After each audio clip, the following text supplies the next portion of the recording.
भारत की स्वर कोकिला और भारत रत्न से सम्मानित गायिका लता मंगेशकर हमारे बीच नहीं रहीं। 28 सितंबर 1929 को इंदौर में जन्मी लता जी भारत की सबसे अधिक लोकप्रिय और आदरणीय गायिका रहीं।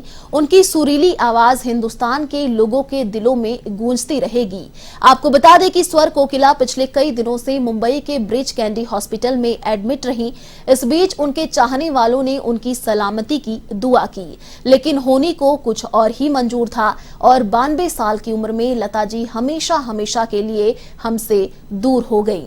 आपको बता दें कि लता जी ने 30 से अधिक भाषाओं में फिल्मी और गैर फिल्मी गानों को अपनी आवाज दी। इस कारण भारत सरकार ने उनकी सुरीली आवाज, संगीत और गीतों के लंबे सफर को देखते हुए भारत रत्न से सम्मानित किया। भारतीय सिनेमा में पार्श्व गायिका के रूप में पहचान बनाने वाली लता जी का जन्म मध्य प्रदेश के इंदौर में हुआ, लेकिन उनकी परवरिश महाराष्ट्र में हुई। उनका बचपन से ही गायिका बनने का सपना रहा, जो साकार भी हुआ। अब देश दुनिया में लता जी के गाए गीत हर पल यादों में गूंजते रहेंगे। एवन टीवी परिवार की ओर से लता जी को शत शत नमन।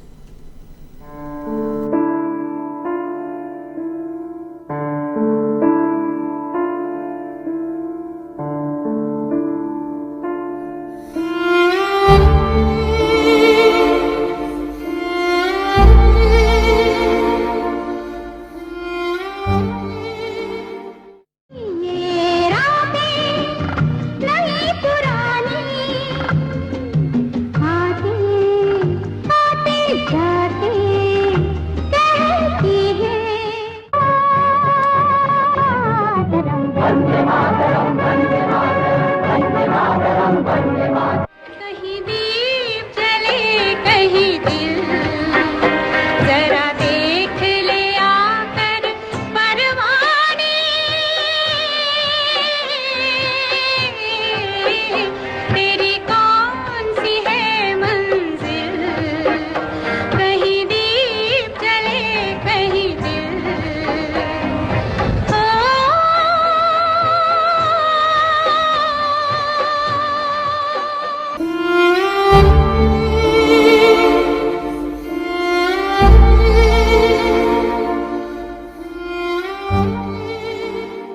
भारत रत्न लता मंगेशकर को सुरों की मलिका कहा जाता है। उन्होंने फिल्मी दुनिया को एक से बढ़कर एक हिट दिए। यदि फिल्मी गीतों को सदाबहार कहा गया तो शायद ये उनकी आवाज के कारण ही। लता जी ने 30 से ज्यादा भाषाओं में फिल्मी और गैर फिल्मी गाने गाए हैं। जानम मेरे जिस्म जान पिघलते, ये कहा आ गए हम, यूं ही साथ साथ चलते। कुमारी लता मंगेशकर का जन्म 28 सितंबर 1929 को मध्य प्रदेश में इंदौर के एक मराठी परिवार में हुआ। उनके पिता दीनानाथ मंगेशकर एक कुशल रंगमंच गायक थे। उन्हें उनके पिता ने तब से संगीत सिखाना शुरू कर दिया जब वे मात्र 5 साल की थी। लता मंगेशकर को 5 साल की उम्र में ही पहली बार एक नाटक में अभिनय करने का अवसर मिला। शुरुआत अवश्य अभिनय से हुई, किंतु उनकी दिलचस्पी तो संगीत में ही थी। नैहर के गीत में गाऊं, नैहर के गीत में गाऊं, बाबुल का बाग सजाऊं रे, नैहर के गीत में। मेरे दिल में समाते हो, ये तो बताओ कि तुम मेरे कौन हो। वर्ष 1942 में इनके पिता का देहांत हो गया। तब लता केवल 13 वर्ष की थी, जिसके बाद पूरे परिवार की जिम्मेदारी इन्हीं के कंधों पर थी। लता जी को अपने करियर की शुरुआत में बहुत कठिनाइयों का सामना करना पड़ा। कई संगीतकारों ने तो उनको पतली आवाज के कारण काम देने से साफ मना कर दिया, लेकिन धीरे धीरे अपनी लगन और प्रतिभा के बल पर लता जी को काम मिलने लगा। लगा के गुमसुम है चांदनी, सोने भी नहीं देता मौसम का ये इशारा।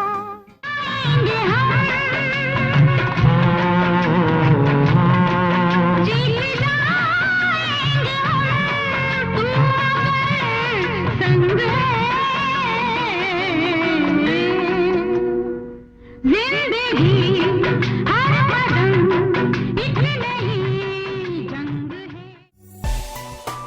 इन्होंने पहला सुपरहिट गीत आएगा आने वाला 1949 में गाया, जिसके बाद इनके प्रशंसकों की संख्या दिनों दिन बढ़ती चली गई।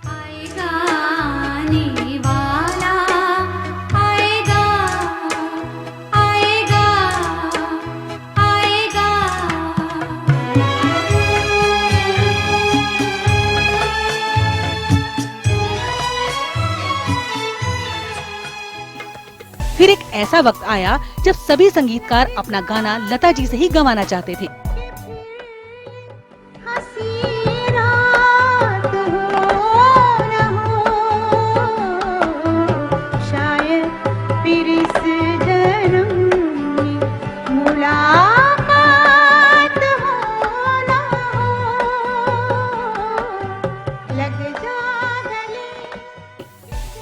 बेशक लता जी ने फिल्मों में हजारों गाने गाए और हिट हुए, लेकिन देशभक्ति से भरे गीत ऐ मेरे वतन के लोगों के बिना उनके बारे में बात पूरी नहीं हो सकती।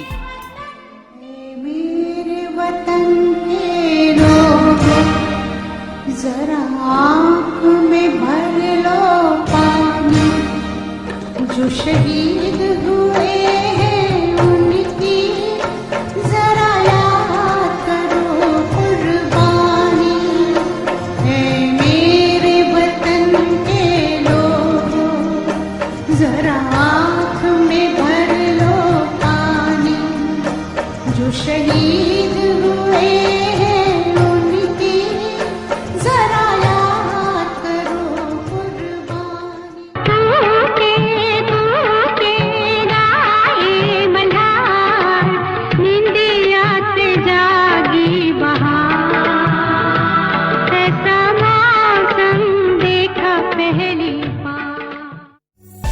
भारत की स्वर कोकिला लता मंगेशकर की आवाज ने 6 दशकों से भी ज्यादा संगीत की दुनिया को सुरों से नवाजा है। लता को अपने सिने करियर में भी बहुत मान सम्मान मिला। वे फिल्म इंडस्ट्री की पहली महिला हैं जिन्हें भारत रत्न और दादा साहब फाल्के पुरस्कार प्राप्त हुआ है। Bureau report, A1 TV, Jaipur.